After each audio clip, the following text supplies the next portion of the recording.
Hi, I'm Grant Thomson. I'm a presenter here at Clyde 1. 2.5 Clyde 1 across Glasgow in the west. It's Tuesday and late night Gina's coming up from 10 o'clock tonight. At what point did you realise that radio was what you wanted to do for life?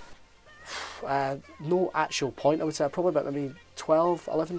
I was listening to radio and thought, I want to do that. And ever since then, it was always in the back of my head. I never had the dream to be like a fireman or a police officer or work as a doctor and like that.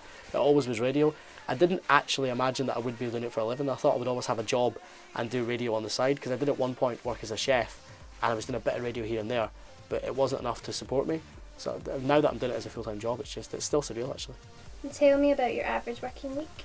There is no average working week. I can go from working, I think the average on-air hours I do a week is like 26 hours on-air a week, which doesn't sound like a lot, but for radio that's pretty hard going. I can do up to like 40 hours a week on radio, which some people are thinking that's just like a normal 40-hour working week, but it's not. I mean, that's a lot of time on air. It's a lot of time to be speaking for. So there is no average working week. It normally involves a night shift here and there, a day shift, travelling to other ends of the country, whether it be Aberdeen, Edinburgh, Dundee, Glasgow.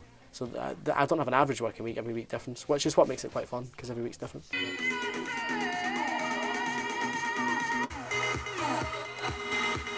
What is the most challenging aspect of your work? Challenging?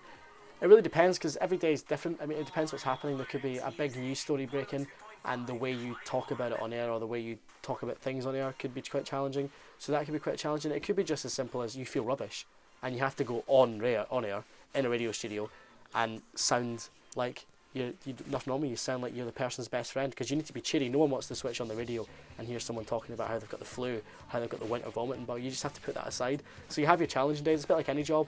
If you work in a supermarket, you don't want to be serving behind the counter and the person that's serving you tell them how rubbish they feel. You've got to be cheery, you've got to put on a good face. So I suppose that's probably the most challenging bit. Something new from Girls Aloud at 102.5 Clyde 1. If you were at Clyde 1 Live and you want to relive the action of Clyde 1 Live, head to clyde1.com just now. On there we've got exclusive chat. Where do you see yourself in 10 years' time? 10 years' time, hopefully still working in radio. I think radio changes all the time, so hopefully I'm still doing what I'm doing. Hopefully still in radio, hopefully doing the same kind of thing I'm doing now, still entertaining people, still doing what I love.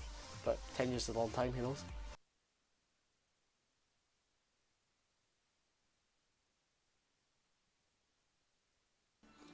Hi, I'm Matthew Martin. I'm on work experience here and I'm hoping to be a radio DJ.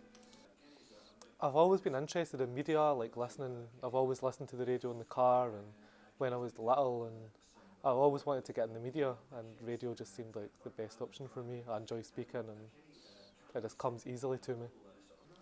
Mainly I just go in the studio with the other presenters, watch what they're doing, see what tricks they've picked up and let them teach me what buttons to use, what does what, just get a feel for the studio.